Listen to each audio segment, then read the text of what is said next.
দর্শক বন্ধুরা নমস্কার, আপনারা দেখছেন মৃণালিনী এনএন, আমি আপনাদের সাথে রাজীব।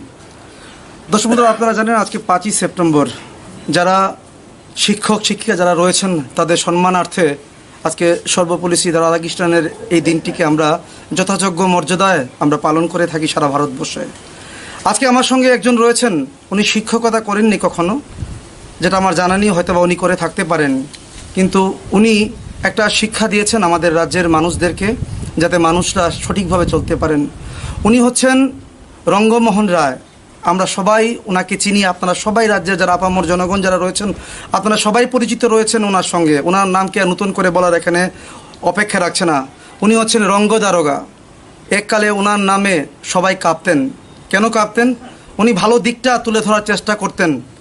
হয়তোবা সেই আমলে অনেকে রয়েছেন যারা ওনাকে শ্রদ্ধা করতেন, অনেকে মনে রেখেছেন ওনাকে।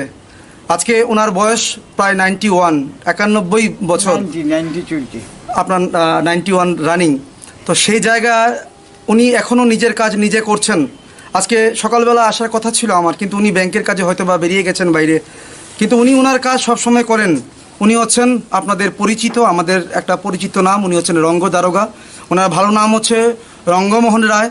আমরা আজকে এই 5ই সেপ্টেম্বরে ওনাকে আমরা টিভির পর্দায় তুলে আনার একটাই উদ্দেশ্য, কোনো না কোনোভাবে আমাদের রাজ্যের মানুষকে উনি কিন্তু একটা শিক্ষার পাঠ দান করেছেন। এখনও আজকে সকালবেলা ওনাকে অনেকে রিকগনিশন দিয়েছেন। উনি আমার সঙ্গে আছেন। ওনার যে প্রথম সময় কিভাবে উনি পুলিশে এসেছিলেন, বর্তমানে পুলিশের কি ব্যবস্থা রয়েছে, উনি সবটা বিষয় আশা করব আপনাদের সামনে তুলে ধরবেন। প্রথমত স্যার, আপনাকে স্বাগত জানাচ্ছি আমাদের মৃণালিনী এনএন চ্যানেলে। আপনার থেকে জানতে চাইব, আজকে সর্বপল্লী রাধাকৃষ্ণনের এই দিনটিকে আমরা শিক্ষক দিবস হিসেবে পালন করি, এই বিষয়ে প্রথমে আপনি কিছু বলুন আমাদের। শিক্ষা মূলত জাতির মেরুদণ্ড। এখন ওনার সম্বন্ধে যার নামকরণ করলেন, উনি শিক্ষা জগতের প্রতিষ্ঠানে এবং প্রতিষ্ঠিত একজন সুনামধন্য ব্যক্তিত্ব নিয়ে আমাদের ভারত সরকারের নেতৃত্বে রাজকীয় কাজে নিযুক্ত ছিলেন এবং সুনামধন্য ব্যক্তিত্ব নিয়ে ওনার রাজনৈতিক জীবনটা উনি কাটাইছেন। সেই নামে ওনার শিক্ষা জগতের যে নামটা আজ পর্যন্ত আপনারা স্বীকৃতি দিবস হিসাবে গ্রহণ করতে চেষ্টা করছেন, ওনার এই সুনামধন্যতার কারণে আজকে উনি রাষ্ট্রে এবং সমাজে প্রতিষ্ঠিত, এবং প্রতিষ্ঠিত জীবনকে উদযাপন করার জন্য আপনারা এখন কাজে নিযুক্ত আছেন। প্রতিষ্ঠিত জীবনে ওনার জীবন দর্শন হয়তো আপনারা আলোচনা করে ওনার সুনামধন্যতাকে রক্ষা করার জন্য একটা আজকের জন্মদিবস উপলক্ষে সেটা পালন করার একটা স্বীকৃতি গ্রহণ করে আমার কাছে আপনারা আসেন। আমি কিন্তু 1950-তে ম্যাট্রিক পরীক্ষা দিয়েছি ক্যালকাটা ইউনিভার্সিটিতে পাকিস্তানে। সেখানে দাঙ্গার কল্যাণে ফেনীতে আমার সেন্টার ছিল। তারপর সেখানে যখন নোয়াখালী টোয়াখালী কিছু রাইড চলছিল, যদিও আমি ফেনী সেন্টারে পরীক্ষা দিতেছিলাম 1950-তে, ওই সময় রাজনৈতিক পরিস্থিতিতে তখন হিন্দু মুসলমানের দাঙ্গা জাতীয় যে একটা অশান্তির কারণ উভয় দেশে বিরাজ করছিল, সেটার পরিপ্রেক্ষিতে পরীক্ষা আমাদের পরীক্ষার সময় 1950-তে মার্চ মাসে যখন পরীক্ষা দিই, তখন এই সংক্রামক ব্যাধিটা ভারতবর্ষের পাকিস্তান হিন্দুস্তান বলতে যে একটা পলিটিক্যাল ডিস্টারবেন্স, সেই ডিস্টারবেন্সের মধ্যে অ্যাডমিনিস্ট্রেশন পলিসি অথবা রাজনৈতিক ট্রেঙ্গুলিটির যে প্রশ্নটা, এটা বিঘ্নিত ছিল। তৎকালীন পরীক্ষার সময় 2 দিনের 3 দিন যাওয়ার পর আমরা পারিপার্শ্বিকভাবে কিছু গোপন সংবাদে থেকে এতটুকু আমরা হিন্দু মুসলমানও পরীক্ষা দিতেছে, ফেনী সেন্টারে আমার সেন্টার পড়েছে। তারপর পরীক্ষা দেওয়াকালীন দাঙ্গার একটা উদ্ভাবনা, চারিদিকে যেন একটা কিছু সংক্রামক ব্যাধির মতো কী যেন একটা ফুসকানি হওয়ার মতো একটা কিছু সম্ভব।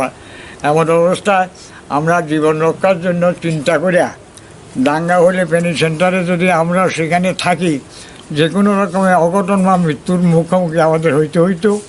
তাই আমরা বয়ে পরীক্ষা টরীক্ষা নেন দিয়া 3-4 বছর 3-4 দিন পরীক্ষার পর আমি অ্যাডমিট কার্ডটা নিয়ে আগরতলা এসে পড়ছি। আচ্ছা। সেখানে পরীক্ষা দেওয়া হলো না, আর পরীক্ষার ফলাফল সম্বন্ধে জানার আর কোনো পূর্ণতা পাইলাম না। তাই আগরতলা ইয়া আগত বৎসরের জন্য 51 জন্য পরীক্ষার জন্য 50 সেখানে পরীক্ষা দেয়, 51 যাতে দিতাম পারি না, 49 দিতেছিলাম, 50 যেন এখানে দিতে পারি।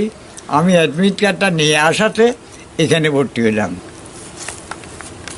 এখানে ভর্তি হওয়ার যথাসময় জয়েন্ট পরীক্ষা টরীক্ষা দিলাম। তারপর আগর রুম নাম্বার 1 অ্যাডমিট কার্ড পাইয়া আমি এই পরীক্ষায় নিযুক্ত হইলাম। কলকাতা ইউনিভার্সিটির আগর রুম নাম্বার 1 আমি এই পরীক্ষায় প্রার্থী হইলাম, পরীক্ষা দিলাম। পরীক্ষার পর ফল বাইরেবার আগেই আমি এই পুলিশে কনস্টেবল পদে, অর্থাৎ ইকেসি কইয়া একটা কথা ছিল, ইংলিশ নোয়িং কনস্টেবল হিসাবে যেহেতু মেট্রিক পরীক্ষা দিতেছি, সেই হিসাবে কনস্টেবল হিসাবে আমাকে অফিসিয়াল রাইটিং কাজে ব্যবহার করব, এরকম একটা কাজ করা। যেহেতু আমি যথার্থ একটু শিক্ষিত না হলেও মেট্রিকুলেট হিসাবে পুলিশের কাজ চালিয়ে যাওয়ার মতো, ক্লারিক্যাল জব বা অফিসিয়াল ফাংশন করার মতো, যদিও মাই ডিগনিটি পোস্টটা কনস্টেবলের অফিসিয়াল কাজে হয়তো ব্যবহার হব। এরকমভাবে পুলিশের নিযুক্তি নিলাম 1950 ইংরেজিতে। 23 December 1950 I was appointed as a police constable in Tripura police. ভর্তি হলাম। ভর্তি হওয়ার পর যথাযথ কাজ করতে লাগলাম। তখন রিফিউজি প্রবলেম, চারিদিকে রিফিউজির আনাআনি টানাটানি, এবং ক্যাম্পে নিযুক্ত রাখলাম কিছুদিন ডিউটি। বিভিন্ন ক্যাম্পে রিফিউজিরা যে আশ্রয় নিছে এগুলো পাহারা দিতাম। তারপর কিছুদিন এমনি এমনি করে চলার পর 53 ইংরাজিতে আমাকে বলল, আপনাকে কলকাতা একটা ট্রেনিংয়ে যেতে হইব। কিসের ট্রেনিং? Traffic training. তারপর ট্রাফিক ট্রেনিং হওয়ার পরে বলল কলকাতার থেকে একটা স্কট করতে হবে। ত্রিপুরায় যে আর্মস মিশন আসবে, অর্থাৎ 51 to 3 মাধ্যমে আমি কলকাতার থেকে অন্যান্য অফিসের সহকর্মী হইয়া কলকাতার থেকে বাইরোড ইয়ারে বাগলপুর হইয়া, এখানে ধরে না কিছু ধরছো নাকি? ডোন্ট ডিস্টার্ব দেয়ার প্লিজ, তোমরা একটু ওইদিকে যাও, ওখানে কাজ করতে একটা অসুবিধা, এই সেন্টারে যাও। তারপর আমাকে আরও আমার সহকর্মীকে নিয়ে এসকর্ট করতে গেলাম। কলকাতা থেকে আমতমগুলো শিয়ালদার থেকে বাইরোডে বিহারে বাগলপুর হইয়া শিলচর পর্যন্ত আমরা ট্রেনে আইছি, এবং ট্রেনের থেকে আবার এরোপ্লেন যোগে 7টা ফ্লাইটে আমাদের ওয়ান বাই অ্যানাদার কইয়া আমরা আগরতলা আইছি। এইতে ওই বাইরোডের থেকে শিলচর, সেখানে পুলিশ সেন্টারে ছিল, পুলিশ সেন্টার থেকে প্লেনে এয়ারপোর্টে গেছে, এয়ারপোর্টের থেকে এগুনারে বুকে করিয়া লোড করে আবার আগরতলা আইছে। এরকমভাবে 5টা ট্রিপ দেওয়া হয়েছে প্লেন। তা আমরা ওয়ান আফটার অ্যানাদার আমরা এগুলো স্কটিং করে আগরতলা আনছি। এগুলো হইলো স্কটিংয়ে ব্যাপার হলো আর্মস মিশন ত্রিপুরাতে পাকিস্তানের উপর দিয়ে যাইতো না, ওটার কারণে বাইরে ইন্ডিয়া হইয়া শিলচর হইয়া বিহারের ভাগলপুর হইয়া এখানে নদী পাড়ি তখন পোলটাও ছিল না, যেখানে আমি যাও। আর এতে যে পোলটা হওয়ার কথা, সেই পোল মাত্র ফাউন্ডেশন হইতেছে। তখন আমরা ওই বিহারের ভাগলপুর হইয়া এমনি করে ট্রেনে আইয়া আবার নৌকা দিয়া আমাদের মালামালের গাড়িগুলো পাস করে আইনা আমি নিয়ামতে আসলো ফান্ডুগুন্ড, আমি এদিকে টাইলো আনার পর ট্রেনে করে আমরা শিলচর আসলাম। শিলচর থেকে প্লেনে করে ওয়ান আফটার অ্যানাদার করে আমরা এটা স্কটিং করে আগরতলা আনলাম। সেকেন্ডলি তখন তারা বললো আপনাকে কলকাতা ট্রাফিক ট্রেনিংয়ে যাইতে হইব 53-তে, এইটা 52-র ব্যাপার। তারপর 53-তে যখন ট্রাফিক ট্রেনিংয়ে গেলাম, ট্রাফিক ট্রেনিং বললো, তারপর ট্রাফিক ট্রেনিং শেষ করিয়ে আসলাম 53-র মাঝামাঝি। তারপর এখানে যে ট্রাফিক ইউনিটটা আছে, এই শহরের কন্ট্রোল ট্রাফিক ডিউটি ইত্যাদি করতাম। করে যাওয়ার পর আমাকে ইন্দ্র গৌড়োয়ারকে, আমাদের তৎকালীন এসপি, আমাকে ইন্দ্র গৌড়োয়ারকে নায়ক বানাইলো, 2টা ফিতা দিল এমনি। তারপর কিয়র দিন এই নায়িকাকে ট্রাফিক ডিউটির পরে ট্রেনিংটা দিয়ে আসাতে এই টাউনের law and order and traffic কনসার্নের যে ডিউটি আছে, তখন এটাতে নিযুক্ত থাকলাম। 53 থেকে 59-এ যাইয়া আমাকে ইন্দ্র গৌড়োয়ারকে তৎকালীন এসপি PN বানার্জি আমাকে হাবিলদার বানা দিল। হাবিলদার বানা দেওয়া তৎত্ব ট্রাফিক ইউনিটের অল ওভার দি অ্যাক্টিভিটিস, যা ট্রাফিক ইউনিটের কনস্ট্যান্ট পয়েন্ট ছিল, এগুলা আমি অবজারভেশনে ছিল, এগুলা করতাম, ট্রাফিক করতাম। তারপর 1961-এ আমি পরীক্ষা দিয়ে অ্যাসিস্ট্যান্ট সাব ইন্সপেক্টর প্রমোশন পেলাম। তারপরও আবার ওভার অ্যান্ড অ্যাবাভ আমি ট্রাফিকের চার্জটা পুরো ইউনিটগুলো দেখতাম। তারপর বটতলার ইনচার্জও ছিলাম। এই বটতলা ব্রিজ যখন কনস্ট্রাকশন হয়, এই ব্রিজের কানেকশনে অনেক মালামাল ব্রিজ সাব ডিভিশনের যে মালামুলা আসতো, তখন ব্রিজের সংলগ্ন জায়গায় পুরনো এসপির কোয়ার্টারের সামনে তখন ব্রিজ সাব ডিভিশন বলে একটা পুলিশ ওদের গোডাউন টোডাউন পিডব্লিউডির অফিস খুললো। সঙ্গে এখানে আমার পুলিশ আউটপোস্ট বানালো, সেই আউটপোস্টের ইনচার্জ আমাকে বানালো।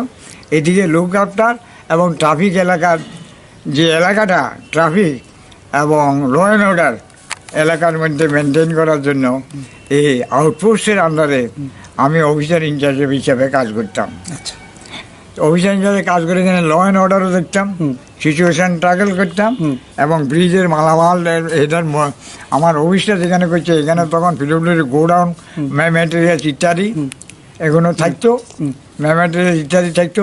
এগুলো আর ফায়ার আর বারটা আমার উপর ছিল। আর ব্রিজের কাজের মালামাল এগুলো স্টকিং বেস্টকিং এগুলো এসপির এলাকায় যে ইয়ারটা ছিল, এটা না মালামাল ভর্তি ছিল। আর সঙ্গে সঙ্গে পিডব্লিউডির overseer working officer Satyen Ghosh বলে, এটা কলকাতাতে ছেলে আছে, এটার অবজারভেশনে সুপারভিশনে তিনি এখানে কাজে নিযুক্ত ছিলেন। তিনিও অনেক সময় আগের পুরানো এসপির বাংলাটার একটা রিসাইডিং কোয়ার্টারে থাকতো, তখন উনি বিয়ে করেন না, ওখানে কলকাতা থেকে ডেপুটেশনে আসেন, এই ব্রিজের কাজ উনি চালাইছেন। ব্রিজের কাজ করছে, পাহাড়ার কাজ তো আমার ইউনিটের অফিসগুলো সেখানে। আর এদিকে পাহাড়ের কাছ থেকে আরম্ভ দিয়া আর বটতলার যে এলাকাটা আছে, ট্রাফিক কন্ট্রোলও আমার, ল অ্যান্ড অর্ডারও আমার, ব্রিজও আমার, আর ট্রাফিকও আমার, আর যত গুন্ডা ফান্ডা আছে এটার কন্ট্রোলিং ব্যাপারও আমার। আবার সন্ধ্যার সময় জায়গায় সিনেমা হলে ল অ্যান্ড অর্ডার, সেটা আমার দায়িত্ব। সেই সময়কার কিছু ঘটনা বলুন আমাদের। হ্যাঁ, সেই সময়কার কিছু ঘটনা আপনি যে মেনটেন করতেন, এখন বললেন যে আগরতলায় যে গুন্ডা পান্ডারা যারা ছিলেন একসময় আপনাকে প্রচণ্ডভাবে ভয় করতেন, এখনও আপনাকে সেইভাবেই ভয় করেন, কি বলবেন? সেই সময় কিছু স্মৃতি মনে আছে আপনার? স্মৃতি মনে থাকছে আমার নৈতিক মূল্যবোধে। আমি ত্রিপুরাবাসীর কাছে ঘুষ খাইতাম না, একটা কথা ছিল। যেহেতু এই কাজটা করতাম না, আর নীতিগত কামে আমার কর্তব্যপরায়ণতার উপর আমি সম্পূর্ণ নির্ভরশীল এবং আত্মবিশ্বাসী ছিলাম। এই কর্ম করতে ফাঁকি যাইয়া বাকি থাকা, ঘুষ খাওয়া, মদ খাওয়া, দুচরিত্রে কাজ করার যে কোনো নীতি আদর্শের সঙ্গে আমার কোনো সম্পর্ক ছিল না। আর দ্বিতীয় কথা, আমার কাজের পরিণতিটা সুফল এবং সুসম্পন্ন করার জন্য নৈতিক মূল্যবোধ আমার ছাত্র জীবন থেকে সেই গঠনটা আমার ছিল। আমি সাধারণ একটা কৃষকের ছেলে, তোর জীবন থেকে আমার বাবার চরিত্র এবং মার আদর্শ আমাকে এরকমভাবে অনুপ্রাণিত করছে, আমি অন্যায় এবং অভিশাপ সম্পর্কে মেনে নেওয়ার মতো আমার কোনো স্বভাব ছিল না। যার ফলে পরিবর্তন হওয়ার পর রিফিউজি প্রবলেম এবং পপুলেশন বাড়ি যাওয়ার পরিপ্রেক্ষিতে এলোমেলো অবস্থায়, অস্থিতি অবস্থায় ত্রিপুরার মানুষগুলো রিফিউজি পরিসংখ্যানে বাড়ি যাওয়া এবং নতুন সরকার হওয়া, তখন 30 জন সভ্যের মাধ্যমে অ্যাসেম্বলি হইয়া তারপর ওইখানে 30 জন সভ্যের মধ্যে আমাদের যে এগ্রিকালচার অফিসটা, যেটা 10 কোটের লগে এখন হাইকোর্টের লগে দেখছেন, এই এগ্রিকালচার অফিসের মধ্যে 30 জন সভ্যের মধ্যে তাদের মিউনিসিপ্যালিটির অফিসার 3 জন অ্যাডভাইজারি বোর্ড হইয়া সতীন্দ্রলাল সিং এবং সুকুমার সেন আর জিতেন্দ্র বর্মা, এই 3 জনের অ্যাডভাইজারি বোর্ডে তখন এখানে সরকার, আগে সিপিউশনের সরকার হইতো, এই অ্যাডভাইজারি বোর্ডের থেকে এই মিনিস্ট্রির মাধ্যমে এই 30 আসনের মাধ্যমে অ্যাসেম্বলি যেটা হয়েছে, এর থেকে গণতন্ত্র অফিসের ফাউন্ডেশনটা সুকুমার সেন রাজবাড়ি এটা কিনা ডিগিসহ কিনা, সেখানে আগে এখানে এগ্রিকালচার অফিসটার পাশে ছিল, এখন ত্রিপুরার বিধানসভা হয়ে গেল রাজবাড়ির প্রাঙ্গণে। আপনি যখন ডিউটি করতেন, সেই সময় যখন আপনি ডিউটি করতেন আগরতলা শহরে, সেই সময়কালের কিছু কথা মনে রয়েছে আপনার? সম্পূর্ণ মনে আছে, আমার মনে না থাকার তো কোনো ব্যাপার না। কি কি মনে আছে? কিছু কিছু বিষয় যে আপনার মাথায় এখনো রয়েছে, সেগুলো আপনি ভাবেন যা যখন আপনি কাজ করতেন। এখন যে পুলিশ অফিসাররা রয়েছেন তাদেরও আমি আসবো, তাদের বিষয়ে আসবো। তখন যখন আপনি কাজ করতেন, আপনার নাম, আপনি এত বছর আগে কাজ করে গেছেন, কিন্তু এখনও পুলিশ ডিপার্টমেন্ট বলুন, সাধারণ যারা মানুষরা রয়েছেন, যারা পুরনো মানুষ রয়েছেন, রঙ্গদারোগা বলতে সবাই চেনেন আপনাকে। কি বলবেন সেই সময় যে আপনি ডিউটি করতেন? কিছু কিছু বিষয় আমি আপনার থেকে জানতে চাইবো, যারা রাজ্যের মানুষরা যারা রয়েছেন তারা যাতে আপনার কাছ থেকে শুনতে পায়। ওই সময় যে আপনি ডিউটি করতেন, সেই বিষয়ে আপনি কিছু বলুন। সে সম্বন্ধে বলতে গেলে আমার মা বাবার শিক্ষা থেকে অন্যায়ের ঊর্ধ্বে উঠা কাম করার যে আমার স্বীকৃতি, সেই স্বীকৃতি যথার্থ আমাকে এখানে ল অ্যান্ড অর্ডারে সাহায্য করেছে। যথার্থ পুলিশের আইনকে মাননা দিয়া পূর্ণ ডিউটি করিয়া যাতে ল অ্যান্ড অর্ডার ব্রেক না করতে পারে। আমার সামনে আমি একটা গণতন্ত্র দেশের নাগরিক, আমি আত্মবিশ্বাসী, আমি এই দেশের নাগরিক হিসেবে এই দেশের শান্তি শৃঙ্খলা রক্ষার যে মৌলিক দায়িত্ব, তার মধ্যে আমার অ্যাবসেন্ট থাকার কোনো উদ্দেশ্য আদর্শ ছিল না। এছাড়া বিষয় যেখানে যে আমার কর্তব্য মনে করতাম, কটা বাজিয়ে আমার দরকার নেই, আমি দেখব how to manage and maintain law and order in question of tranquillity. আইন এবং শৃঙ্খলা রক্ষার জন্য মৌলিক মূল্যবোধে টাউন শহরে আমি টাউন দরাগার মতোই ফাংশন করছি, যদিও I was the in the rank of havildar head constable. Battala থাকলেও আমার সীমাবদ্ধ চাকরি ছিল না এবং স্থান ছিল না। এছাড়া বিষয় এই বটতলারও ওসি, সিনেমাগুলোরও ওসি, ইনকোর্স অফ টাইম আমি অ্যাসেম্বলিরও ওসি। অ্যাসেম্বলির 200 লোক যে অ্যাপয়েন্টমেন্ট নতুন এসএসএফ সেক্রেটারি সিকিউরিটি হিসাবে নিযুক্ত হয়েছে, এই পদের প্রথম পদে আমাকে প্রমোশন দিয়া এই অ্যাসেম্বলি আমার কন্ট্রোলে। যত লুক আফটার মন্ত্রী মিনিস্টারদের আছে, এদের এই অ্যাসেম্বলির কোটার থেকে যে গার্ড ছিল, এই গার্ডগুলো সুপারভিশনও আমার। মন্ত্রী বাড়ির কেনা ডিউটি আছে, এর করে কার করে বদলি করে চলব। এখন অন্য মন্ত্রীর এখানে কে আছে, সেখান থেকে কাকে শিফটিং করতে হইব, কাকে ট্রান্সফার করে দিতে হইব, কার কোনো ট্রাঙ্কুইলিটি আছে কি, কোনো ইনভলভ হচ্ছে কিনা, কোনো তারপর এগুলো সম্বন্ধ। অর্থাৎ সেখানে তারপরে আমাকে আরেকটা নতুন ডিউটি হলো এই সেক্রেটারি যে অফিস কাজটা, সেইটাকেও আমাকে করতে হবে। তাহলে আমার so many function and several office function, তাহলে আমার ডিউটিটা হচ্ছে ফাংশনে। আমি আমার অ্যাসেম্বলি চলতে থাকবে, এইটারও ইনচার্জ। অ্যাসেম্বলির এখানে যখন অ্যাসেম্বলি চলবো, সেখানে ডিউটি আমি করব। প্রথম হাজিরা আমার, কী কী কাজ আমার, অ্যাসেম্বলির ল অ্যান্ড অর্ডার ব্রেকডাউন করলে তার বাউন্ডারি এলাকা আছে কিনা, দরকার হলে এসপির কাছে ফাইট করিয়া তার সিকিউরিটি প্লেসের যে ফিটনেস, একটা সিকিউরিটি প্লেস হচ্ছে সিকিউরিটি হতো কি সিকিউর করা। এখন সিকিউর করতে গেলে তার বাউন্ডারি এসপির লোকে ফাইট আমাকে করতে হয়েছে। একদিন সেক্রেটারি আমাকে বললো, আপনি এসপির সঙ্গে কথা বলেন। কেন স্যার?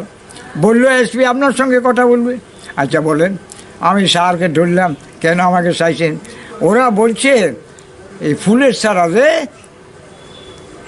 এই অ্যাসেম্বলি এলাকার মধ্যে ফিল্ডের মধ্যে ফুলের বাগান লাগাইছে, তখন এইখানের হেটলার যে আছে সেটা অবজারভেশন করতো, মাঝে মাঝে আমাকে একটু চাপা দিত যে কিছু পুলিশ চালা দেখি চুরি হয়ে গেছে, চোর নয়, চুরিও নয়, বদান্যতা বলে মনীন্দ্রবাবু যখন এখানে অ্যাসেম্বলির চার্জে ছিল, এখান থেকে কলকাতা থেকে চারা আইনা কিছু কিছু চারা ওনার বাড়িতে সরকারি গাড়ি দিয়া পৌঁছে দিয়েছে মনীন্দ্রবাবুকের বাড়িতে। এই জাতীয় সুবিধাবাদী স্বার্থপর কর্মচারী এমন কাজ করতেন যেটা বলে অন্যায়ের প্রতি তাদের কোনো প্রতিবাদ ছিল না। অন্যায়কে ন্যায় করার যেন তাদের ব্যক্তিগত আইন। তারপরে এসপি বলল এই যে চারা চুরি হয় বলছি, আমার চুরি কাকে বলে স্যার? চুরি কাকে বলে? চুরির মালিক পাড়াকে বা মালিককে না জানাইয়া চোরা মালটা অস্থাবর সম্পত্তি মালিককে না জানাইয়া স্থানান্তরিত করিয়া যদি কেউ লইয়া যায় তার নাম হলো চুরি। তাইলে আমার সেক্রেটারি, ইনচার্জ সেক্রেটারি যদি ফুলগুলো চারাগুলো আইনা স্পিকারের বাড়িতে ধর্মনগর পাঠিয়ে দিতে পারে, তাহলে এটা কি চুরি বলবেন স্যার? আমি চুরি বলি না, এটা তো বদান্যতা, সৌজন্যতা, এরকম একটা কিছু হতে পারে, কিন্তু এটাকে তো চুরি বলা ঠিক না স্যার। আর তদুপরি দুইটা বড় ডিগি চারিদিকে অবস্থান করছে এবং লোকালিটির সব মানুষ এখানে স্নান করে, ছেলেমেয়েরা সাঁতার কাটে, তারপর সাঁতার কাটে এইবারে আসে এইবারে যায়, সকাল বিকাল এদের সাঁতার কাটারও একটা প্রভিশন সেখানে আছে। আর চোর বা তার অনুদ্দেশ্য থাকলে তো খারাপ। আর লেবার টেবার যারা কাজ করে, কোনো অফিসারের সঙ্গে আলোচনা করে ভালো যাতে চারাটা রাইলে দুই চারজন কর্মী এরকম আছে, এই চারাগুলো স্থানান্তরিত করে অন্য জায়গায় রাখা তাদের কাজের ছুটির পর বাড়ি চলে যাইয়া এগুলোকে ওইখান থেকে আউটসাইড অফ দি এলাকায় রেখে দিব, যারা পুলিশ গেট দিয়ে যাইয়া সেটা বাইর করতে পারে না, হয়তো ওই পুকুরের দ্বারে অপর পার দিয়া এগুলো রাখা থেকে আইয়া বলবো। এখান তো যথাযথ পরিষ্কার দেওয়া যাবে, কিছু নিয়ে যাব না, কিন্তু কোনখানে রাখা আছে সে জানে। সেগুলো স্থানান্তর করে কোনো অফিসারকে খুশি করার জন্য হয়তো দুইটা ভালো চারা দিয়ে দিল, তারা হয়তো কিছু রিওয়ার্ড করলো, অন এটাকে চুরি বললো কেমন স্যার ইত্যাদি ইত্যাদি করিয়া এরকম হয়ে। এখন এসপি আমাকে যে টেলিং করলো, আমি তো একটু দুষ্ট লোক, তো আমি এসপি কাউকে ডরাই না। আমি জানি উনি একটা বড় কর্মচারী, বেশি বেতন পায়, নীতি আদেশ দিতে পারে, আমরা পালনের দায়িত্ব পালন করা হইলে আমাদের কর্তব্য। তবে যেহেতু আমি আইন পালন করতে আমি নিচে স্বতঃসিদ্ধ, আমার ব্যাপারে তাদের আইনের প্রয়োজন হয় না, ওরা যেতে লাগে না, দরকার হলে ওদের আমরা অ্যাডভাইস দিই, এসপিরে দরকার হলে আমি অ্যাডভাইস দিই, এই কাজটা করেন স্যার, এটা করলে ভালো হইব। এখন এসপিকে আমি বললাম, স্যার আপনারা আমাকে যে দায়িত্ব নিয়ে চুরি নিবারণের জন্য এই 3টা গেট দিয়া 3টা পুলিশ ডিউটি ফোর্স দিলেন, একটা লায়ন্স গেট, একটা হলো আপনার উত্তর দিকের গেট, আরেকটা হলো ওয়েস্টার্ন সাইডের গেট। কদ্দুরা জায়গায় ঝুপড়ি লাগাইলেন, প্রত্যেকে গরু বান্ধা গরু চড়াইতে পারে, প্রত্যেকে স্নান করতে পারে, বসি বা অন্যান্য পারমিশন দিয়ে পুকুরে বসি বাইতে পারে। তাহলে এই যে জায়গাটা সিকিউর করার যে দরকার, সিকিউরিটি বিল্ডিং বা সিকিউরিটি ডিউটি যেটা বলছেন, এটা চারিদিকে সিকিউরের ব্যবস্থা আসেনি। তাহলে সবাই গরুও আনে, সবাই স্নানও করে। তার পাকিস্তান ত্রিপুরার একটা অফিস খুলছে, ত্রিপুরার যে জেলা পরিষদ হয়েছে এটার একটা অফিস খুলছে, হেরা আওয়া যাওয়া করে, বসি বাহিনী আওয়া যাওয়া করে, গরু চড়ি নেওয়া যাওয়া করে। তাইলে আপনি সিকিউরিটি বিল্ডিং করে যে রাখছেন, এই সিকিউর মানে কি? 3টা গেট নেন, পুকুর দিয়েও আসতে পারে, ট্রাইবেল অফিস থেকে আসতে পারে, তারপর অন্যান্য পলিটিক্যাল পার্টি আছে এরও আবার সশরীরে আসতে পারে, বসি বাহিনী আসতে পারে, চারা সংগ্রহ করে যে এইটা ভালো এরও আসতে পারে। তাইলে এই যে 3টা গেটে আমরা পাহারা দিলাম, আবার লক্ষ্মীনামার যে ঢুকিয়া শুকনা মাঠে দিয়ে এখানেও তারা ঢুকতে পারে, সামরি সেখানে এন্টার করতে পারে। তাহলে ফ্রি এন্ট্রেন্সের জায়গা থেকে সিকিউর প্লেস করে যে বললেন, এটা নিরাপত্তার ব্যবস্থা করি। আমরা তো জানি সিকিউর প্লেসে বিনা আদেশে ঢুকতে পারে না। তাইলে আপনার এমন কি আদেশ আছে যেখানে বিনা আদেশে ঢুকবার বাধা আছে? সে স্নান করবো সেখানে যাইব, সে বসি ভাইব এখানে যাইব, এই বসি ছাড়া নিয়ে এখানে যাইব, সে ট্রাইবেল অফিসের কর্মচারী এখানে যাইব। He has got the legitimate right to visit elsewhere in the premises, ঘুরতে পারবো। তাই এমন অবস্থায় আপনি আমাকে যে সিকিউরিটির কথা বলছেন, আর সিকিউরিটি প্লেস থেকে চারা নিয়ে গেছে বললেন, এই সিকিউরিটিতে এটা কোনো ফেন্সিং টেন্সিং তো কিচ্ছু নাই। তাহলে সিকিউর বললে আপনি কোন জায়গাটা নির্ভর করছেন? এই প্রিমিসের চারিদিকে এমন একটা জায়গা বলেন যেটা নিষিদ্ধ এলাকা, কেউ যাইতে পারত না। We are the police person manager maintain the law and order, no other person those are not allowed to here and there. কিন্তু এগুনার কোনো যাইতে পারতেন না, এই কথা তো নাই। All of them are allowed to enter there, সেখানে প্রবেশের অধিকার আছে, কিন্তু অধিকার নাই এই কথাটা তো লেখা নাই। ওটার কারণে এইভাবে কাজ চালাইতেছি। এটা সারাউন্ডিং প্রিভেন্টিভ মেজার করে একটা ইমিডিয়েট ব্যবস্থা করেন, তাহলে ফুল চুরিও বন্ধ হইব, অনিদানে লোক ঢুকতে আমরা এবার প্রিভেন্টিভ মেজার নিতে পারব, যাতে ক্রাইম কন্ট্রোল করা যায়। আরেকটা বিষয় আপনাকে জিজ্ঞেস করি, আমাদের রাজ্যের যারা মানুষরা রয়েছেন বা যারা পুরনো মানুষরা যারা রয়েছেন, যারা বিশেষ করে আপনাকে চেনেন, আপনার নাম সম্বন্ধে অবগত রয়েছেন, যারা সেই সময় তৎকালীন সময়ে আমরা শুনেছি আমাদের মা বাবার কাছে বা আমাদের যারা বড়রা যারা রয়েছেন, ওনারা বলেছেন যে আপনি সেই সময় যে সিনেমা হল ছিল আমাদের রাজ্যে আগরতলা শহরে বিশেষ করে, সেই জায়গাতেও আপনি লো অ্যান্ড অর্ডার মেনটেন করতেন, একদম মানে জায়গায় দাঁড়িয়ে কোনো ধরনের ইস্যু হলে সেটাকে আপনি সলিউশন করতেন। সেই বিষয়টি কিছু বলবেন আমাদের? সেই সম্বন্ধে ডিউটি বলতে গেলে আমাকে আমার আদর্শ, আমার চরিত্র, যেহেতু আমি ঘুষ খেতাম না, আনডুয়েড ব্যান্ডিজ দিয়া জোরাল ইনভলভ ট্রাফিকে ইনেক্টেড ইন দ্য ক্রাইম, তারা হয়তো আমাকে ভয় করত, শ্রদ্ধা করত, আর জীবন ধারণের জন্য ব্ল্যাক করত। এখানে প্রশ্ন হলো, এটার সংহতিকে রক্ষা করার জন্য আমাকে আইন শৃঙ্খলা প্রয়োগ করতে হইব। কেউ বা কারা যদি ব্ল্যাক করে, সেটা আউট অফ মাই নলেজ হতে হইব। তুমি ব্ল্যাক করবা, কি করবা, you manage enter within my এলাকা। এখন সেখানে ম্যানেজার আছে, ওয়ার্কার আছে, ওয়ার্কারের বর্তমানে স্যার আমরা সকাল থেকে যে ডিউটি আয়, আমার তো এই 1 কাপ চার দাম দেয়, সকালে আসি, তো কী করতে হইব? আমারও 2টা টিকিট দিলে আমার মাসির নাম কইয়া স্যার আমি লইয়া যাব। এই 2টা টিকিট বিক্রি করে যদি আমি 5 টাকা রোজগার করতাম পারি, তাহলে আমরা রাত্রে 12টা পর্যন্ত থাকতাম পারি। আচ্ছা, তোমাদের সবিনয় কথা আমি শুনলাম, কিন্তু এই কথার অর্থ এই নয় আমি ডিউটি তোমরা ব্ল্যাক করবা আর আমি তোমাদের বাসার জন্য সুবিধা দেবো। তাহলে আইনশৃঙ্খলা রক্ষার জন্য তোমরা যদি 4 হলে 724 জন কর্মচারী বা 728 জন বা 32 জন যদি কর্মচারী এট এ টাইম সবাই সেই কাজটা করো, তাহলে আমি যে একটা সরকারের কাজে সৎভাবে নিযুক্ত থাকা কাজ করুম, তাহলে 28টা টিকিট, 28 জনের 56 টিকিট যদি তোমরা বাইর করে দাও, তোমার ম্যানেজার যদি কিছু বাইর করে, তারপর তোমার মালিক যদি ডিএম অফিসের নাম কইয়া অমুকের নাম কইয়া কিছু বাইর করে, তাহলে তোমরা 4 হলে যদি 10 জন লোক সেই কাজে নিযুক্ত থাকো, তাহলে আমার সম্পূর্ণ পরিণতির থেকে কত ভোট তোমরা কত টিকিট তোমরা বাইর করলা। এখন এই টিকিটটা বাজারে গেলে পরে ব্ল্যাকের কতটুকু সাহায্য করো। এখন ব্ল্যাকের পরিসংখ্যানে সাহায্য করিয়া তোমরা বাঁচার তাগিদে যা করবা, তাতে ব্ল্যাকের নির্বাণ হইবার কোনো সুযোগ আসেনি।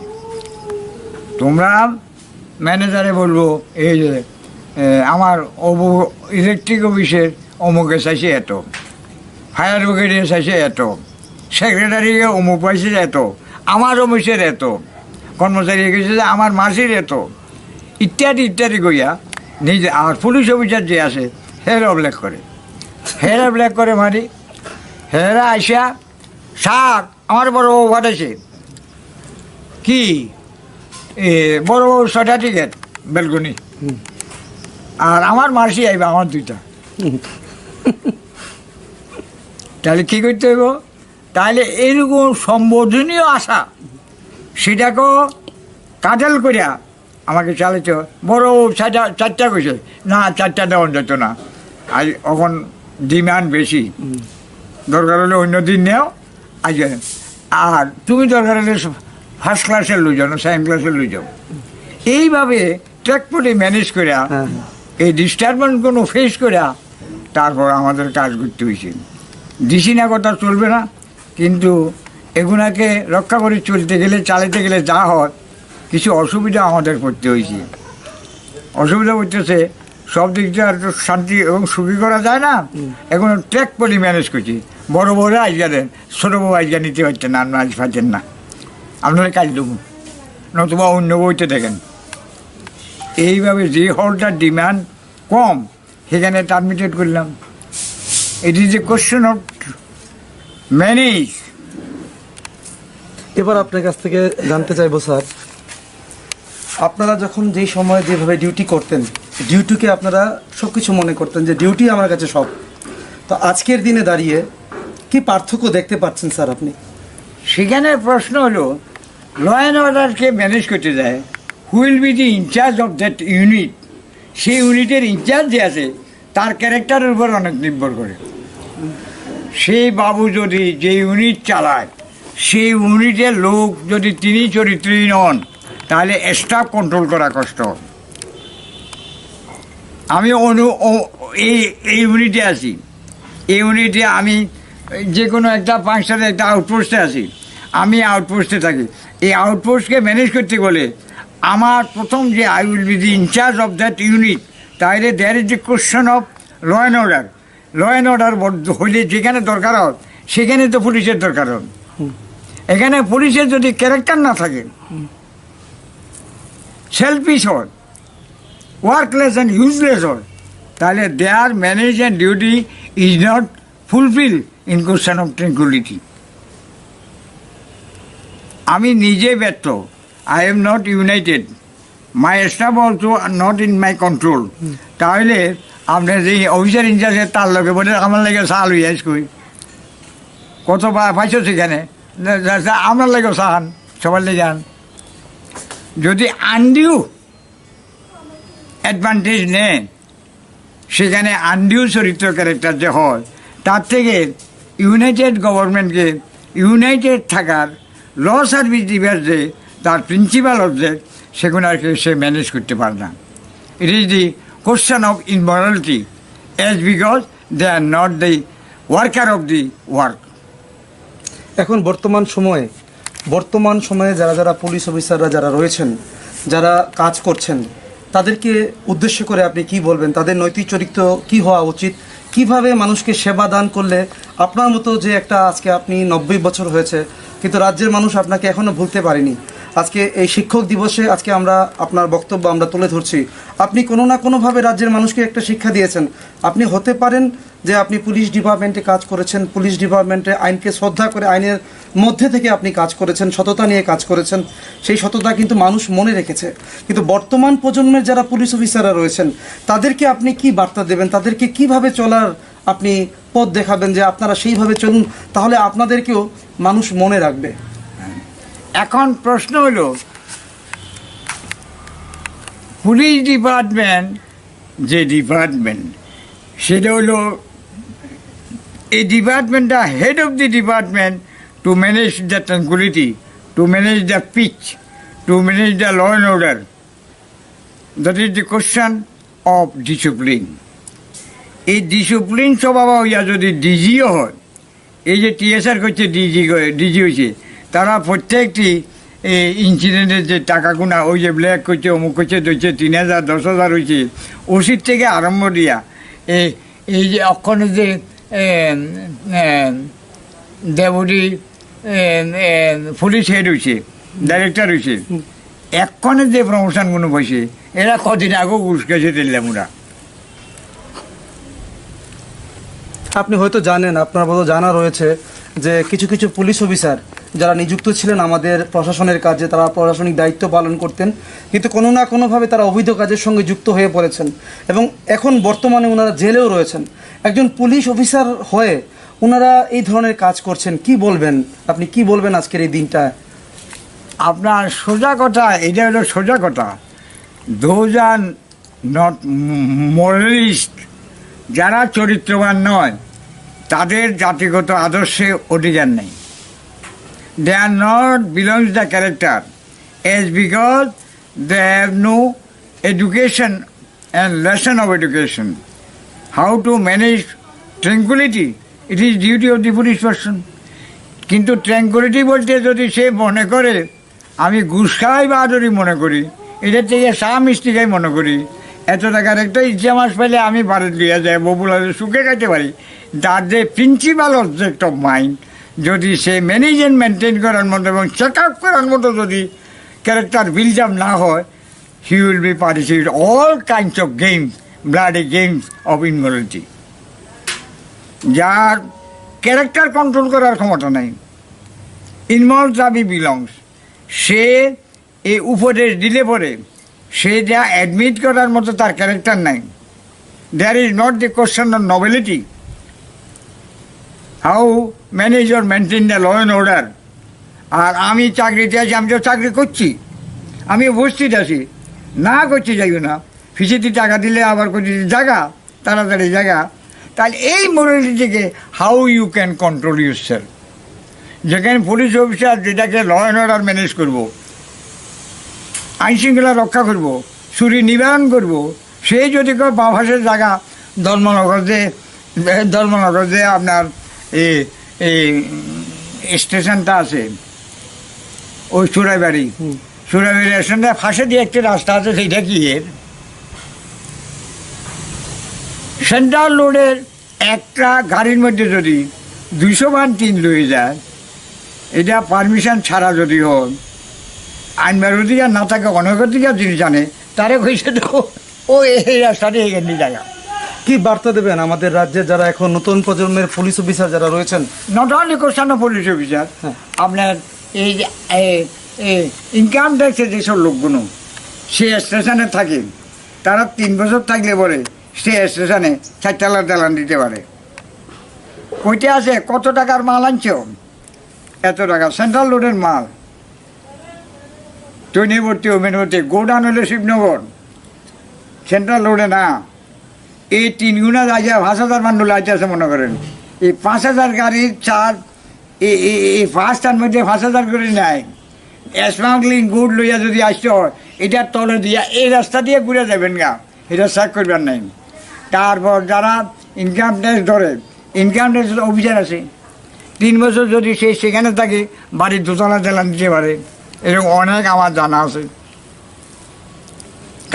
কি বার্তা দেবেন আপনি? আচ্ছা, আমার জন্য বার্তা রইল, যদি ভালো সন্তানের মা বাবা হইতে চান, তাহলে আপনি নিজে মা বাপ হইয়া ভালো সন্তানের মা বাবা হওয়ার জন্য নৈতিক মূল্যবোধ থাকতে হইব আপনার স্বামী স্ত্রীর।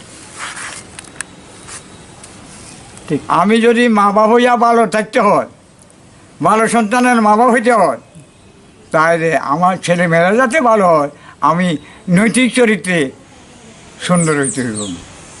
As a wisher of my future, I guardian money father, parents, mother, etc. If they যদি নট মোরালিস্ট, তারপর তারা ইচ্ছা মাছটা আনলে ভালোবাসে, সেটা আনলে বউ আনতে ভালোবাসে, বাচ্চারা খাইতে ভালোবাসে, আর উনি চালাকি করে আনবার সুব্যবস্থা আবার আইন শিখছে। এইখান দিয়ে না যায়, এইখান দিয়ে গেলে বলে 2টা মাছের হাত ধরে নিয়ে গেল না ব্যাগে করে নিয়ে গেল গা। যদি একটা নেশন ভাই বোন যদি তারা কিছু দিতে এবং দেশাত্মবোধের মালিকানা না হয়, how they secure the law and order, এটা হলো আমার ওপিনিয়ন। কাজে আমি সবাইকে বলছি, যদি ভালো সন্তানের মা বাবা হইতে চান, তাদের আগে মা বাপ ভালো হইতে হইব। ভালো বলছে এই ব্যাপারে হইতে হইব, আপনি যদি ভালো সন্তানের মা বাবা হইতে চান, তাহলে মা বাপ আগে ভালো হইয়া এই অবনতিক কাজের মধ্যে অংশগ্রহণ না করিয়া, ছেলে মেয়েদের এই চোরা কারবার না খাওয়াইয়া, তার চরিত্রকে শুদ্ধিকরণ করে ভালো ছেলের মা বাপ হইয়া ভালো শিক্ষা দিয়া পরিবারের যেমন স্ট্রেনথেন করবেন, ঐক্য সংগতি বজায় রাখবেন, তারপর আপনার পরিবারের শান্তিও বজায় থাকব। যেহেতু আপনার ছেলেটাকে অন্যায়ভাবে পালন করিয়া তাকে বলিষ্ঠ করেন নাই, এই যে গাড়িগুলো এখন অ্যাক্সিডেন্ট হইতেছে, nobody discloses why the accident mode. আমি ট্রাফিক পুলিশে বলবো, আপনি যে রেস্টুরেন্ট করিয়া বটতলা বাজারে যদি ডেলি 10,000 টাকা মুরগি আর এটা বিক্রি রোজগার করেন, বাড়াবাড়িতে থেকে যখন সাইকেলা চালান করেন, আপনার ছেলেটা অ্যাক্সিডেন্ট করি মরতো না, যদি রসগোল্লা খাইয়া মরবো। কাজে ইউর ফ্যামিলিকে যদি রিড্রেস দিতে চান for the safety of your family এমন ডেভেলপ টু ইউর ফ্যামিলি, তাহলে to help the society develop the law and order, যদি সব কিছু ভালো নিয়ে আমরা যে এই 10,000 টাকা বটতলা রাখতাম এই রেস্টুরেন্টে বিক্রি করিয়া মদ খাওয়ালে 10 লক্ষ 10,000 টাকার মদ বিক্রি করলেন, 10,000 টাকার মাংস বিক্রি করলেন, 10,000 আর 60,000-40,000 টাকা যদি বিক্রি হয় একটা রেস্টুরেন্টে, তার বাড়ির অবস্থা, তার বহু স্বর্ণ অলঙ্কার থেকে আরম্ভ দিয়া what is the financial condition of that family. আপনি এই ব্যাপারে কী বলতে চান যে একটা রেস্টুরেন্টে যদি 50 জন লোক কাজ করে, মুরগি যদি 40টা না 50টা 100টা তার দোকানে কাটাকাটি হয়, মদের বোতল যদি 100-100 হয়, মাংস বিক্রি করে, পোলাও বিরিয়ানি বিক্রি করে, তার টোটাল বিক্রি যদি 15 থেকে 20,000 উঠে, তার বাড়ির অবস্থা কতটুকু স্ট্যান্ডার্ড হবে? What's your opinion? এত মোর ইনকামের মধ্যে তার ফাউন্ডেশন ভালো হবে, বাড়ি ভাগা করবে, আসিলেও ভাড়া কিনে আলেছে বাড়িটা, কিনে এখন 60 লাখ করতে আসে, ডেলি আইতে যাইতে সাইকেল দিয়ে রাইসারিয়া গাড়ি দিয়ে আসতেছে, গাড়ি কিনে আলেছি। এখন ছেলে স্কুল কলেজ যাইতেছে, পর্যাপ্ত বাবার থেকে অর্থ পাইতে আসে, তো এখন 3-4 জন চালাইয়া যাইয়া ওখানে রাস্তা দিয়ে অ্যাক্সিডেন্ট করিয়া, কারণ তার যে পাপের ফলটা, এই বোঝাটা তাকে নিবার জন্য তার এই স্বীকৃতিটা সে নিজে দিয়ে দিতেছে। As a parent, that the guardian giving the priority or liability of their children to take the disadvantage in question of accident. সর্বশেষ একটা প্রশ্ন করছি আপনার কাছে। এতক্ষণ আপনার ব্যক্তি জীবন নিয়ে আমরা আলোচনা করেছি এবং আপনি বার্তা দিয়েছেন। আপনি রঙ্গদারোগা হিসাবে আপনি পরিচিত সবার কাছে। সেই জায়গায় আজকে রঙ্গদারোগা 90 বছর অতিক্রান্ত করলেন আপনি। আজকে 5ই সেপ্টেম্বর শিক্ষক দিবস, কোনো না কোনোভাবে, যেটা আমি বারবার বলছি, আপনি একটা শিক্ষকতার কাজ করছেন এবং মানুষকে বার্তা দিয়েছেন এবং সেই আদর্শে আপনি অনুপ্রাণিত হয়েছেন এবং আমাদেরকে কোনো না কোনোভাবে অনুপ্রাণিত করেছেন, যার ফলে মৃণালিনী ইএনএন আজকে আপনার বাড়িতে। সবাই জানতে চাইছে এবং আমারও একটা মনের ব্যাকুলতা যে আপনি সকাল থেকে রাত্রিবেলা পর্যন্ত কিভাবে আপনার জীবন দিনটা অতিবাহিত করেন। আমার চিন্তাধারা, আমার ফ্যামিলিতে যারা আছেন, আমার বড় ছেলের সন্তান, ছোট ছেলের সন্তান, আমার মেয়ের সন্তান, বিয়ে দেওয়ার থেকে আরম্ভ দিয়া তারা একটু সুখে জীবনযাপন করো, এই আশা কিন্তু আমার পুঁজি। এই আশা নিয়ে বিয়ে দেওয়ার থেকে আরম্ভ দিয়া তাদের সার্বিক চরিত্র সংগঠনে যাতে অন্যায় না করেই বাঁচতে পারে, অন্যায় তারা যোগাযোগ না করে, এই ব্যাপারে সতর্ক জীবনের জন্য আমি নিজকে চরিতার্থ করতাম। পোলাবানের এই জিনিস খাবোই না, এই চাষ পর্যন্ত দরকার হলে তাদের বাড়ির টাকা আমি দিতে আসি। তারা এখন বাড়ি করতে অসুবিধা, আমার স্বল্প এর থেকে সঞ্চয় করিয়া, যেহেতু আমি অসৎ উপায়ে উপার্জন করি না, অসৎ উপায়ে খরচা করি না, তাহলে আমার ফিনান্সিয়াল অ্যাড্রেসটা একটু ভালো। এখন আমার কাছে ফিনান্সিয়াল টাকা কত আছে ইউ ক্যানট ইমাজিন। আমি পেনশনের টাকা কত পাই, জিরিন্না জায়গা আছে সারখানি, বিগ পিলের ভাড়া কত পাই, বিভিন্ন 10খানি এক্সচেঞ্জ করি আছে, এটা এক ভাই মারা গেছে, ভাতিজার করে দান করে ফেলেছি ইত্যাদি আয়। এবং আমার ফিক্সড ডিপোজিটের ইনকাম, পেনশনের ইনকাম, যা ফিগারটা হয়, আমার ছেলে সে ডেপুটি ডিরেক্টর, সে বেতন পায়। সে চালাইতে না পারলে পরিবারের সক্রিয় কাজগুলো আমি পারলে হেল্প করি। কন্ট্রোলের চাল আমি আনি, কন্ট্রোলের জিনিসপত্র আনি, ছেলে বাজার টাজার করে দরকার হলে খাদ্য টাদ্য আনে। অসুবিধা দেখলে এখন কোনো 1,000 টাকা লয়ে যাম, এর মাস সাহায্য করব। ও কলকাতায় করতে যাইতেছে, আচ্ছা 10,000 টাকা লয়ে যাও, হের করে সাহায্য করি। আর মাইয়া অসুস্থ হইয়া কলকাতা যাইব, 5,000 টাকা লয়ে যাও, চিকিৎসা করিয়ে দাও। তারপর নাতি একটা পড়তে যাইব, 15 লক্ষ টাকা দিলাম, এনাদের স্কুল থেকে ফার্স্ট ডিভিশন পাস করছে, চান্স পায় না, মাইয়া ইয়া কাঁদতে আছে, বাবা বাবা এরকম এটা অখণ্ড তারা এলাও করে না, এটা করে না, পায় না, ওখানে টাকা তো লাগবে। গেছে আত্মীয়র কাছে, আত্মীয় টাকা দিছে না, আত্মীয় কইছে সোনার জিনিস।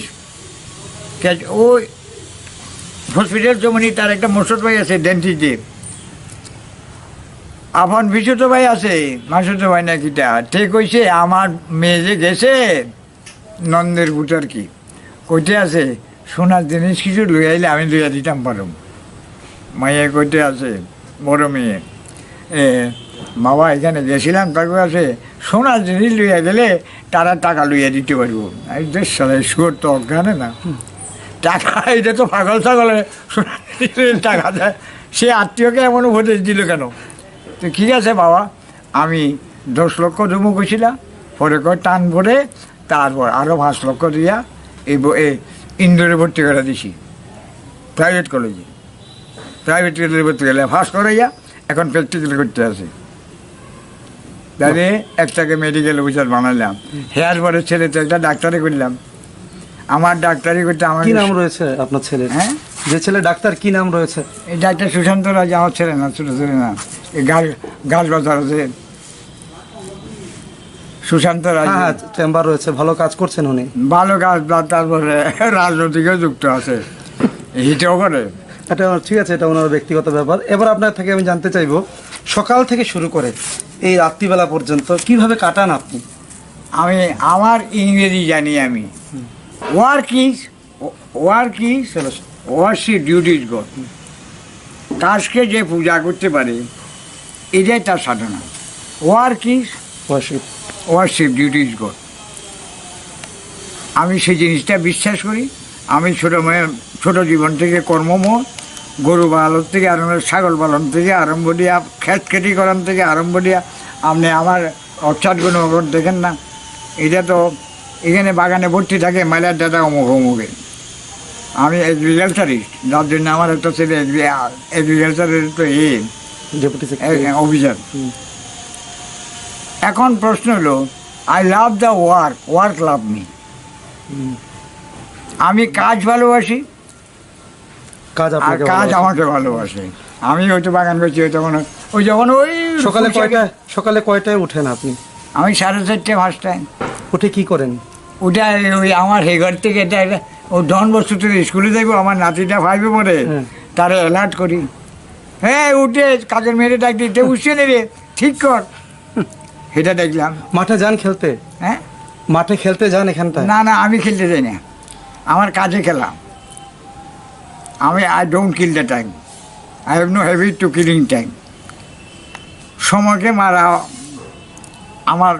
আমার নৈতিক। তারপর হেঁটে উঠে দিলাম, হেঁটে দিয়ে উঠান করে এলাম, বাড়ি করে এলাম, জল দেওয়ার জল দিলাম, সাপ্লাই পয়েন্টের জলে সেইটা আগে দিলাম, ইদানিং তারপর বউকে ডাক দিলাম, উঠো, ওইটা জল শেষ হয়ে যাবে, জল আনা কিছু, বউ একটু আনতে আসে, ছেলে একটু সাহায্য করলো, উঠান টুটান সব কুড়াইলাম, উঠান টুটান করে হেয়ার করে বউ চা বানিয়ে দিব। কয়টায় তখন চা কয়টায় খান? চা ধর না 6টার মধ্যে চা খাইলে। আচ্ছা। আর 15টা বাজে আমার চা খাইয়া ওই রাস্তার বইয়ে যাবো, ওরা ছেলেকে নাতিকে আগে দিয়ে আমাকে সেখানে ব্যাগটা কাঁদর করে দিয়ে দিব, এটা দিয়ে আমি দিয়ে যাবো, এটা দিয়ে এটারে পৌঁছে দিলাম। এরপরে ও কুণ্ডর দোকান থেকে তেলে দুধ আনি, আমার দুধ, আমার জামাইয়ের দুধ, এটা সব আইনা হাইটাইটে দিয়া গল্প টল্প করিয়া এমনি আইলে পত্রিকা কখন পড়লাম। এরপরে যদি অন্য কাজ থাকে সেটা করলাম, একবার গোবর আনলাম, একবার মাটি আনলাম, এখান তো 4টা উড়েলাম। মাটি এখনো কাটেন আপনি? মাটি কাটা ঠিক না, সময় অপব্যবহার করি না আমি।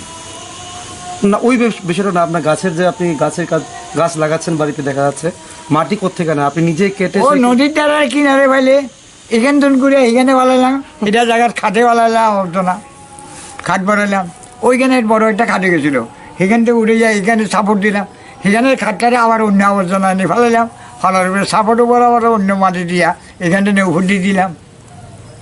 তারপর খান কয়বার সারাদিন?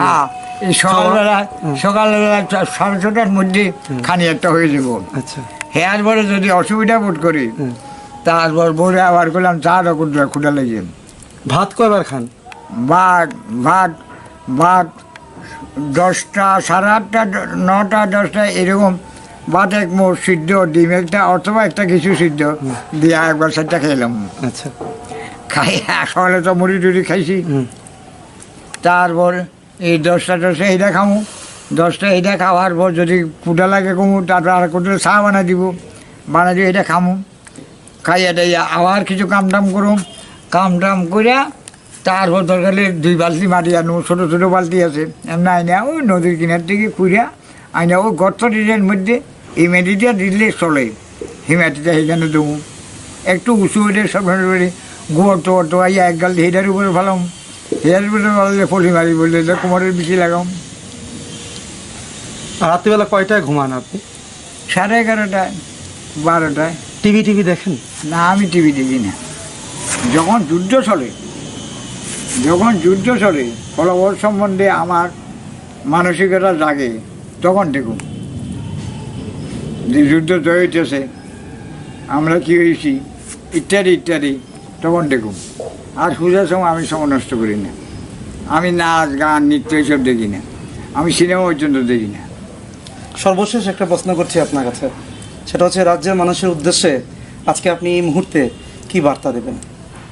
সবার জন্য আমি এটুকুই বলবো, যদি কর্মবীর হন আর কর্মেতে বিশ্বাসী হন, ছেলে মেয়েদের মঙ্গল চিন্তা নিয়ে নিজের পরিবার জীবনকে গঠন করতে চান, তাহলে আমরা কর্মবীর হইতে হইব। You must be workful and take your gaining from that service. সেই কর্ম থেকে আপনার ফলে ফুলে সবজি খাবেন, যেটা বাজারে কিনতে হবে না, 2টা ফসল লাগাইলেন, উৎপাদন বাড়াইলেন, কলমি শাক করেন, ডেকি শাক করেন, অমুক করেন, যাই করেন, what production will be helpful for the kitchen, but are you do that, but we do work, but there is not the question of gaining. আপনাকে গেনিং নিতে হলে আপনার ওয়ার্ক করতে হবে। What work is very needful to you, your performance must be comply in time, how be your financial develop. Financial develop করতে গেলে you ওয়ার্কফুল and ওয়ার্কশিপ। কাজটাকে আপনি পূজা মনে করে নিতে হইব। এই যে আমরা ফটো করলাম ফুসা করা উড়াবো, ফুসা মিষ্টি কুমার আছে নি, 2 টাকা দিয়ে ফুসা দিয়ে ভাগ করে গেলাম। আরে নাল্লা ভাতা হয়েছে, মুগের ডালের একটু এ করে ভাগ করে বউ সকালবেলা একটা শুকটা করে গেলাম। আর ওইখানে একটা থোর বড় হয়েছে, বড়োবেলা বউ এইটা দিয়া ডাল দিয়া থোরের এই দিয়া করে এলাম। হেয়ার পরে থোলের ভিতরে বাগলা একটা আছে, সেটা দিয়া একটা কিছু করে এলাম। এটা তো আর সবসময় থাকে না, একটা গাছের 2-3 বার খাওয়া যায়। মায়ের বাড়ির কুতুরা টুকরা দিলাম, তার বাড়ির কুতুরা দিলাম, আমি কুতুরা দিলাম, 3 পরিবারে 1 গাছ দিয়ে হইল। How to save money, how to develop your money, it A question of your knowledge and question of save. অর্থ যদি সঞ্চয় করে রাখতে চান, how to control the money and control your expense. একটা মেয়ে লোকের একটা প্রভিডেন্ট ফান্ডের টাকা হয়েছে মনে করেন, এই স্বামী নিয়ে বউর কাছে দেখাচ্ছে, আমার একটা খাবার কিনে দেয় না গো, তাই এমনভাবে একটা খাবার কিনলো 993 টাকা দিয়া, অথচ দরকার নেই। এই যে আমার বউ এমনি কর্মবীর কিন্তু এমনি মিথ্যাবীরও। তা আমি বললাম সকালবেলা যে আমাকে রিওয়ার্ডটা দিতে আইছে, আপনারা দেখছেন কিনা আমি জানি না, দেখছেন না জানছেন? দেখেছি আমি। এই রিওয়ার্ডটা দিতে গেলেও তুমি তো শতকরা বাবা 80টা মিথ্যা কথা বলো। মিথ্যা বলাটা এটা স্বভাবে পরিণত হয়ে গেছে। তুমি মিথ্যার কি অন্যায় সেটা তো আর জানো না। মিথ্যা বলা পাপ, বাল্যশিক্ষার মধ্যে লেগে আছে, মিথ্যা বলিও না, মিথ্যা বলা বড় পাপ, এটা একটা বড় পাপ। হ্যাঁ, মিথ্যা তখনও বলবা এক মিথ্যার পরিপ্রেক্ষিতে যে কোনো একটা লাইফকে সেভ করা যায়। একটা হাসি যেরকম মনে করেন, he is not actual culprit, own judgement, যে এটা এই রক্ষাটা অন্যায়ভাবে তো পানিশমেন্ট অর্ডার হয়ে গেছে। তাহলে try to better to save the life. যদি একটা অপরাধী নন, এমন লোক অপরাধ হয়ে গেছে সাক্ষীর গুণে আই এভিডেন্স বলে, আই এভিডেন্সের বলে এই লোকটা চুরি করছে, হে দেখছি এই লোকটা খুন করছে, আমি বাবু কিনারে আসলাম যখন কোপটা দিছে। এরকম এভিডেন্স যদি হয়ে যায়, হাকিমের বাবের ক্ষমতা নাই টু গিভ দ্য রিড্রেস। এভিডেন্সে যদি স্যার আমি এনে রাস্তা হঠাৎ দেখে গেলাম উপরে গেলাম এই পোলাটা এটার একটা কোপ দিছে যে এই কাপড়ের অর্ধেক কেটে গেছে রক্তাক্ত অবস্থা বললো, দেখলাম এরপরে কেউ কারা কিছু মরে গেছে গা, আমি এরপরে আসলাম না গেছি গা। এইরকম এভিডেন্স যদি দিয়ে দেয় তাহলে হাকিমের বাবার ক্ষমতা নাই to give the redress that incident. এখন আপনার এই আজকে আপনি 90 ইয়ার্স আপনি ক্রস করলেন। আচ্ছা আপনারা সারাটা কিছু খাবেন, আমি তো কিছু করছি না। শুনুন, না আমার বউ আছে। ঠিক আছে, আমি কোনটা বলছি মানে সর্বশেষ একটা প্রশ্ন আবার করতে হচ্ছে আপনার কাছে। বউ আপনি একটু সরবর দাও না। আপনি এই মুহূর্তে আপনি এই মুহূর্তে কেমন আছেন? হ্যাঁ, এই মুহূর্তে আপনি কেমন আছেন? শারীরিক অবস্থা কেমন আছে? ওয়ার্ল্ডের মধ্যে যদি কেউ হেভি লাইফ থাকে, but I am one of them. Thank you. আমরা চাইবো আপনি সুস্থ থাকুন, আরও অনেক দিন থাকুন, এবং আমাদেরকে আপনি পথ দেখানোর জন্য আমরা প্রায় সময় আসবো আপনার কাছে, পথ দেখাবেন আপনি। এবং রাজ্যের যারা মানুষরা রয়েছেন বা বিশেষ করে যারা পুলিশ ডিপার্টমেন্টের যারা লোকরা রয়েছেন, যারা বর্তমানে কাজ করছেন, আপনি কিছু বক্তব্য রেখেছেন, সেই বক্তব্য মোতাবেক যদি ওনারা চলেন, নিশ্চয়ই ওনাদেরও পথ খুঁজে পাবেন আপনার মতো। আপনাকে অসংখ্য ধন্যবাদ। তাদের জন্য ওই কথাই শুধু হবে, আপনি চারিত্রিক কল্যাণ নিয়ে যদি আপনার পরিবারকে সংরক্ষণ দিয়ে রাখতে পারেন, অদূর ভবিষ্যতে আপনার দর্শনে যে কার্যকারিতা সেটা সুফল নিয়া, ছেলে মেয়ে নিয়া, মঙ্গলের সন্ধান পাইয়া ভালো জীবনযাপনের মধ্যে আপনি উদযাপিত হবেন। অসংখ্য ধন্যবাদ আপনাকে, আপনি অনেক মূল্যবান কথা বলেছেন আমাদেরকে, এবং আমরা চাইবো আপনি সুস্থ থাকুন, আপনি ভালো থাকুন।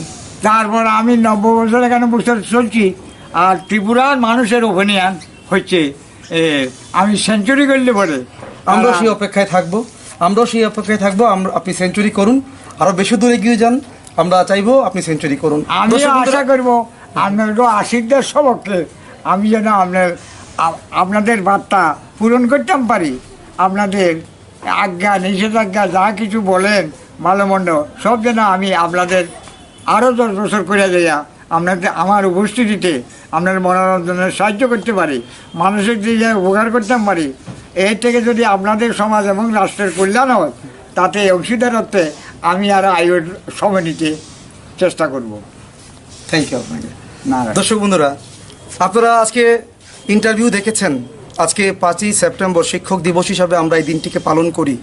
আজকে মৃণালিনী এনএন আমি ভেবেছি যে এমন একটা বিষয় আমরা তুলে ধরার চেষ্টা করি, যিনি আমাদের রাজ্যে পুলিশ ডিপার্টমেন্টে কাজ করেছেন, নৈতিকতার সঙ্গে কাজ করেছেন এবং বীরের মতো কাজ করেছেন। রঙ্গদারোগা বলতে এক সময় মানুষ যারা আমাদের রাজ্যে ছিলেন, বা আপনারা যারা বয়স্ক মানুষরা বা যারা সিনিয়র সিটিজেনরা যারা রয়েছেন, রঙ্গদারোগা বলতে আপনারা সবাই চেনেন। সাহসিকতার সঙ্গে কাজ করেছেন। ওনার অনেক আলোচনা আমরা আমাদের বয়োজ্যেষ্ঠদের কাছ থেকে শুনেছি।